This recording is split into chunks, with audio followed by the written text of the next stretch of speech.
I've seen so much that I missed. I missed a good opportunity, of going to school and a whole lot of things I missed.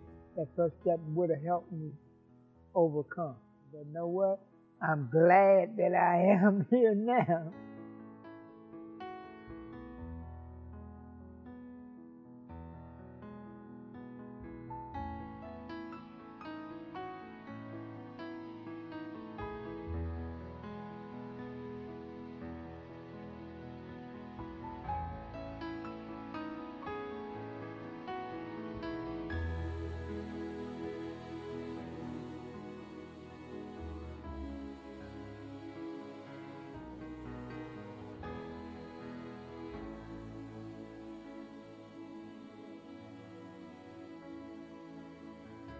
My name is Dale Emory Sr., and I've been working for First Step for almost going on 2 years now. And I just changed over jobs. I was on my first job for almost a year and a half. Now I'm working for another company.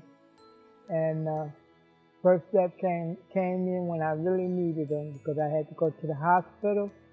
And other than that, everything is going great now.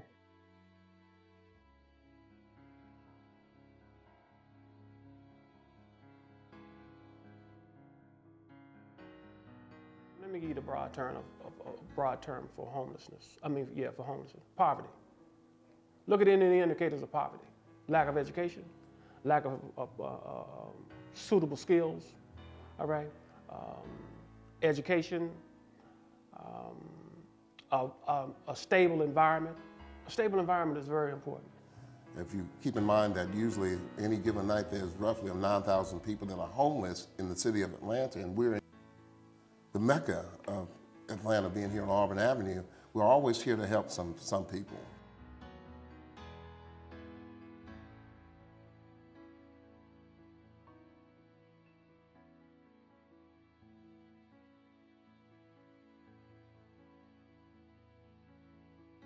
Well, I think learning about homelessness, and more specifically about folks who are experiencing homelessness, has been an eye-opener. I think, like most people, I saw homelessness as to what I saw on the street. Folks that were mentally ill, physically disabled, in perhaps active substance abuse, et cetera, et cetera, et cetera. And I kind of looked at that's homelessness. Well, homelessness is much bigger than that and much more pervasive. A lot of that had to do with just people not having informed knowledge of what homelessness is really about, what the causes of homelessness, and the solutions to homelessness. Homelessness can impact anybody's lives. Well, I stopped working for about 5 years. I dropped my Social Security and lived off my 401k. And when all the money started getting down, I said, well, let me start to work. So one of my friends was telling me, why don't you try First Step, Bill? I said, what's that? He said, they're going to give you a chance. You're an old man. I said, hey, man, leave my age alone.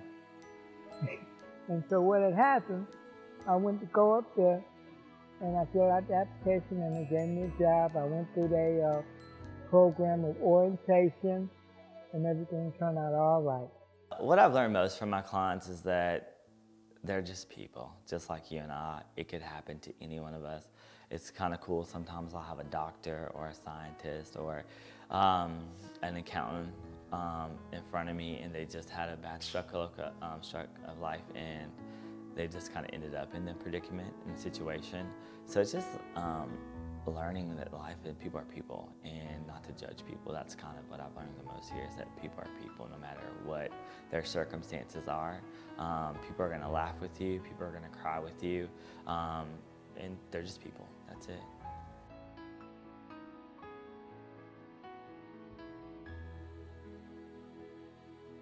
What I've learned is to identify the hierarchy of needs for everybody.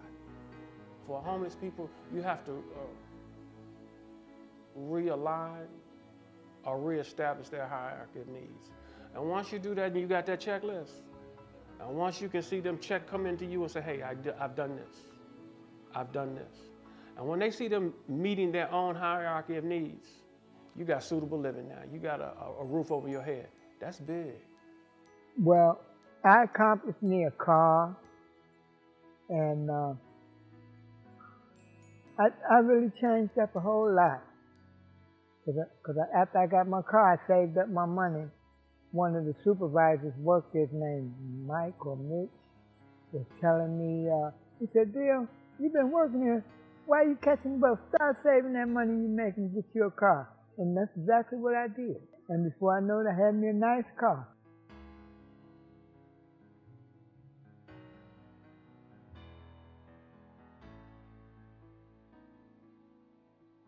Everyone on our staff, we care about our people, and we care about continuing our mission. We're not a handout, but we're a hand up, and I think that that separates us from everybody else, because a lot of times when you just hand people stuff, they just run, and you know, there's not really much change. But when you're a hand up, it's a big difference, because they're meeting you halfway, and you're saying, okay, this is how we can better your life, what can we do next? Where a lot of places just push people through and do paper pushing. But here we challenge ourselves not to get burnt out. And you know, anybody can offer somebody a job, but we actually go the extra mile and provide that transportation for them. We also give them chance after chance at different clients and coach them. Sometimes I wonder, why do I do this at this age? Because there's some other challenges that comes along with this, but why do I get up every morning at 3 o'clock in the morning to be here at 4:30 to face these challenges for those reasons? Ooh. Well, I learned a whole lot working through First Step. I'm going to be honest with you. I wish I'd have came here years ago.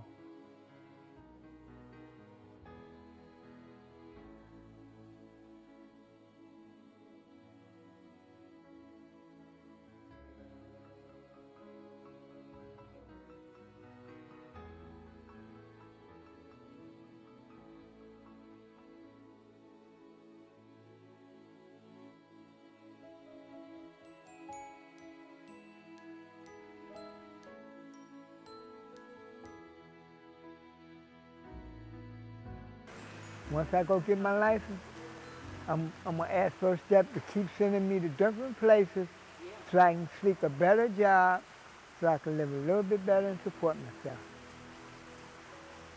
Mr. Moore, when I heard about your car, I asked our CEO, Dave, if he would help pay any fees that go along with you getting your license. And he said he would be more than happy to.